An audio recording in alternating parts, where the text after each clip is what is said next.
When the Cadillac XT5 came on the scene for the 2017 model year to replace the aging SRX crossover, it quickly shot up to become the brand's #1 best-selling model worldwide. But sales have started to fall off in the wake of newcomers from fledgling brands like Genesis and updated models from its fiercest adversaries.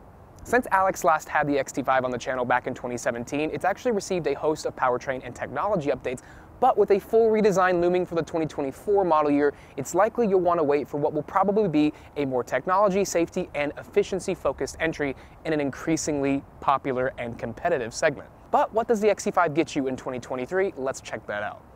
This is the sport trim, so this is the top-of-the-line trim of the XT5 for 2023, and as you can tell, there is a blacked-out mesh grille insert right up front there, and of course full LED headlights and LED fog lights down below. Turn signals are also amber, which is really nice. Around side, the way you know you're looking at a sport trim is the gloss black finish to the window surrounds, the gloss black roof rails, no crossbars, but of course you can add those as a factory accessory or an aftermarket accessory, and the silver finish to the Cadillac badge on the fender up front.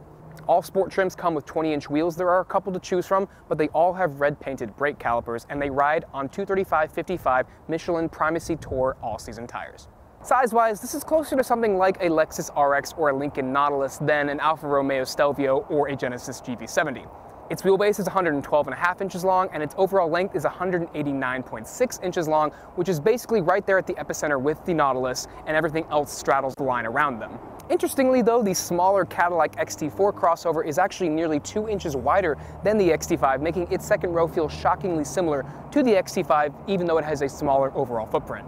Let me know in the comments section below what you think of these smoky Euro-styled LED taillights. These are specific to the sport trim, and I think they pair quite nicely with the crystal white tri-coat paint color. Otherwise, Cadillac keeps it modern and simple back here with a rear wiper blade that's tucked up under the spoiler. Thank you very much. We have dual exhaust outlets that aren't completely connected to the exhaust themselves, but they are close enough and they are convincing enough and better than some of the competition. And then otherwise, we have the rear brake light right here down below in the bumper. That is LED. And actually, this is my favorite angle of the car. I prefer the back to the front. Again, the front just looks like a cartoon character. This actually looks like a modern interpretation of a classic Cadillac design.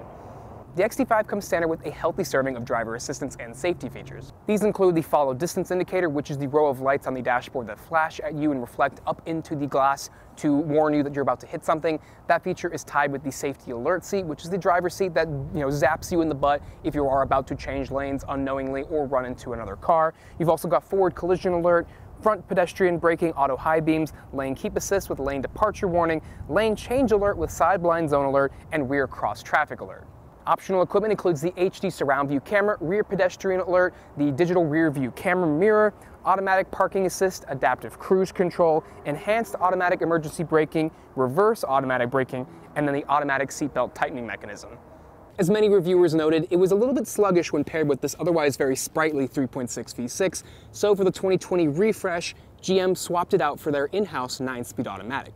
Also for that refresh, they added a new base engine, a 2-liter turbocharged 4-cylinder making 237 horsepower and 258 pound-feet of torque. Both of these are still mated to front-wheel drive or all-wheel drive and that 9-speed automatic, and the sport trim we're looking at here is only available with the V6 and all-wheel drive.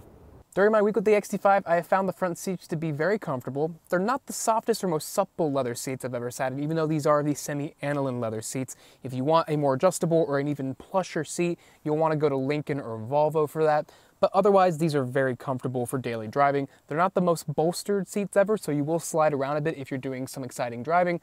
That's not exactly the mission of this car, so you probably won't deal with that ever, but that's something to keep in mind if you are a wider person and you want to have more room to actually fit in the seat itself. This will be perfect for you. For me, it's just fine. These are 10-way power adjustable with 2-way directional lumbar support, so it's only going to be in and out, not up and down.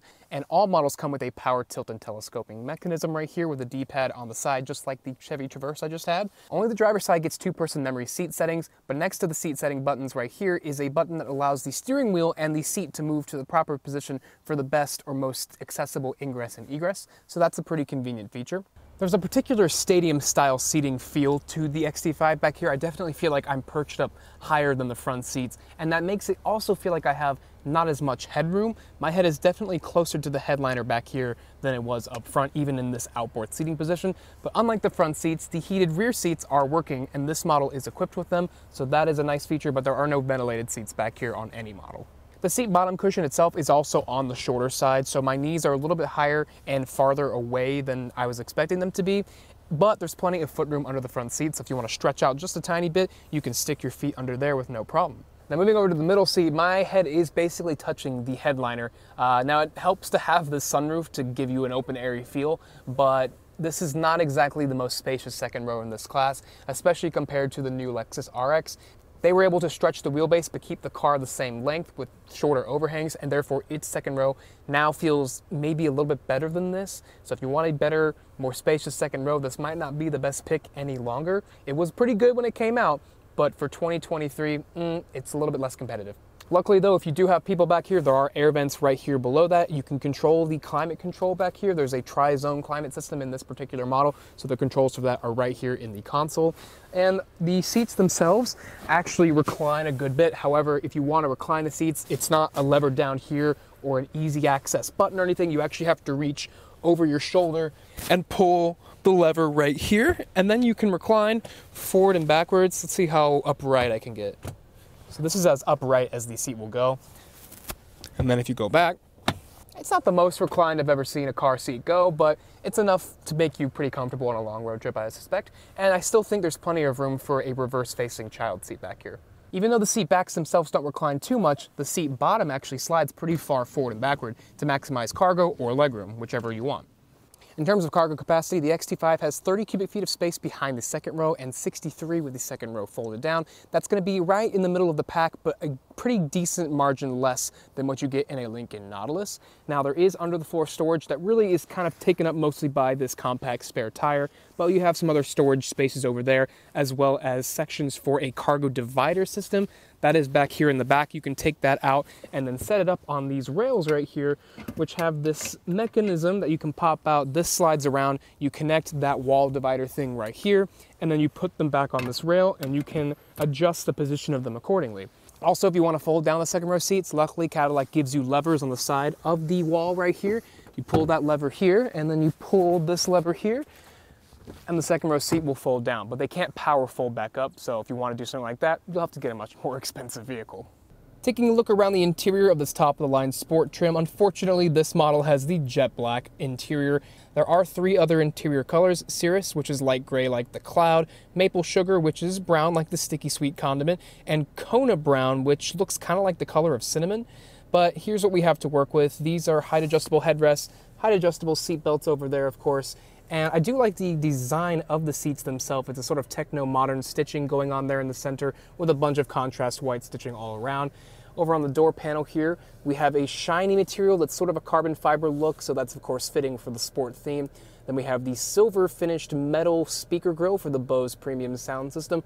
This is a really good sound system actually. This isn't as good as something like the Macintosh you'll find in modern Jeeps, but it's pretty close. The bass is pretty crisp and heavy, and I like that. It doesn't sound too muffled. Otherwise, the door panels themselves are a mix. Once you get down to this level, everything down here is hard black plastic, which is unfortunate because of the price of this car, but everything else you see and touch up here is soft. This is a soft leather padded armrest area with the contrast stitching. In between that and the carbon fiber is a sort of leather-like material that is soft to the touch. Because we have the Platinum package, this model has a suede microfiber headliner all throughout the entire car. It looks pretty premium, and I think it's a nice feel to the touch. Not that you're going to be touching this that much, but it looks really nice. They also give you a leather-wrapped dashboard, so these higher portions up top actually are leather with leather stitching, so that's a very, very luxurious touch to it. But again, I would love to see this in the lighter colors because this design has a lot of textures going on, and all black just doesn't show them off or do them justice, in my opinion. Up top here we have the control center with the buttons for the OnStar system as well as the controls for the panoramic moonroof. The front portion here can tilt and slide open like so. Unfortunately, you do have to hold the button down to get it to open all the way, but it opens pretty far back. The dashboard is a modern Cadillac design. However, I imagine the next generation will adopt the newer setup that you find in the Escalade and the Celestiq and all the future electric models with the horizontal OLED, like 30-inch screen that goes on with the multiple layers to it. I really hope to see that or something like that on the next generation.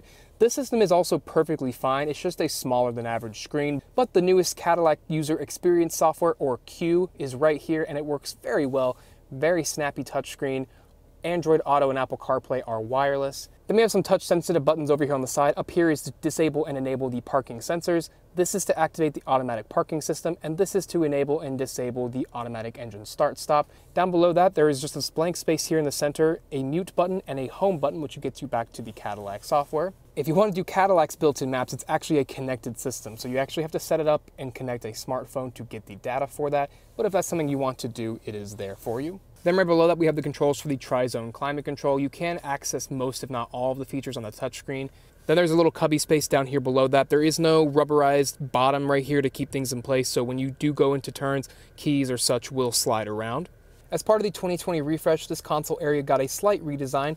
The gear shifter is the same design. The park button is right here, but the controls or the configuration of drive, neutral, reverse, and manual mode are a little bit different. So there's still the button right here on the side. If you want to put the car into drive, you push, hold, and pull back. If you want to do manual shifting, you do it again, and that switches the D to the M. If you want to go into reverse, push all the way forward, and that will bring up your 360-degree camera system right here. The other change down here is now we have controls for the Cadillac user experience software. There is a rotary knob right here that can be pushed side to side or twisted to control things on the screen. Then you have your hot buttons for the audio, navigation, phone, and a back button. Then your volume knob, which took me forever to find when I first got in the car, is right here down in front of all of that. Then you have seek and track buttons right there, and traction control off button here, and the drive mode select button right there. A newer trend that I'm seeing is having wireless charge pads in a vertical format, so you just drop your phone like so right into that slot and the phone will start charging. I like that because it means the phone will not rattle around or slide around when you're driving and making turns. Then just below this, we have a pretty big storage area with a section up top where you can put things in right there. USB-A port, USB-C port, this can pop out. And down below that, it's a decent size. It's not the biggest, not the smallest, but it is padded, so that will keep items quiet in there.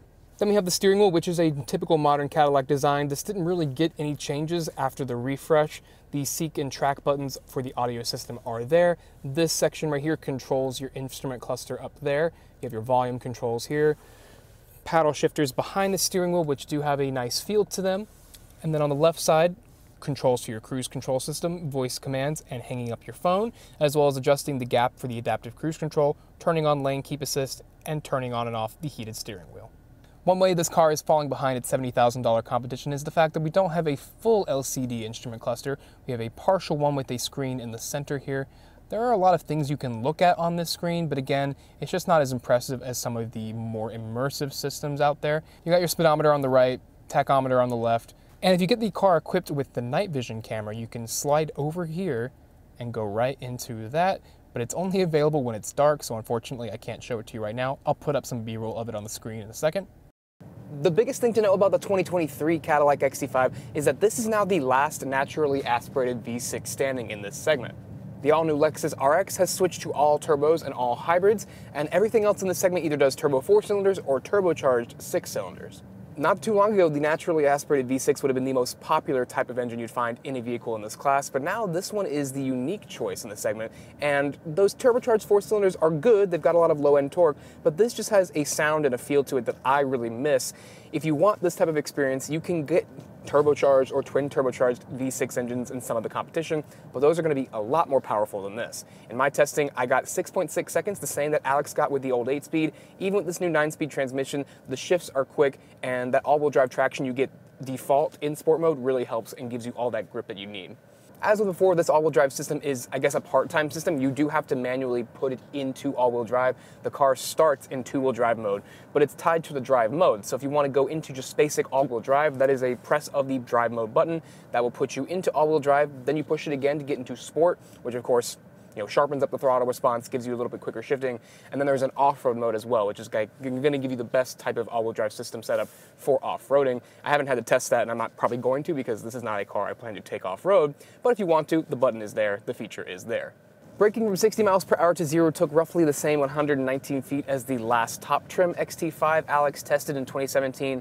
And back then, that was a very good number. 119 feet was pretty much top of the class, but some newer entries have popped up since then with wider tire options that are just going to be able to brake better because they have more grip to the road. That doesn't mean this isn't a bad car to brake. There's a tiny bit of dead travel at the very top of the brake pedal, but once you're pushing the brakes, the actual brake application is very smooth and very linear. In terms of handling, this is a front-wheel drive biased vehicle, but even with all-wheel drive, it doesn't seem sloppy by any means. This is a car that is not doing anything terribly wrong. It just goes about its business, handling and riding like a front-wheel drive vehicle should in this luxury segment. But there are newer entries like that new Lexus RX that, while also front-wheel drive, have really decent all-wheel drive systems that help give it better handling. This is one of the better systems if you want that torque vectoring experience like an Acura RDX. Taking the XT5 here on a really rough road like I'm on right now, you will notice that this is not a softly tuned suspension. It's not an air suspension by any means. This is more on the firm side, but it's still, you know, it's what you would expect from an XT5. It's sort of kind of the middle of the line between sporty but comfortable and soft.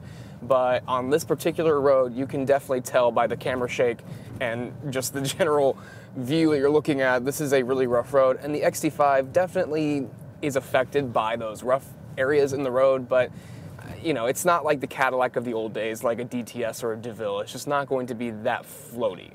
The active noise canceling you'll find in some newer models out there, they probably do a little bit better at tuning out some of the noise you get from the road, because I am hearing a little bit of road noise coming in.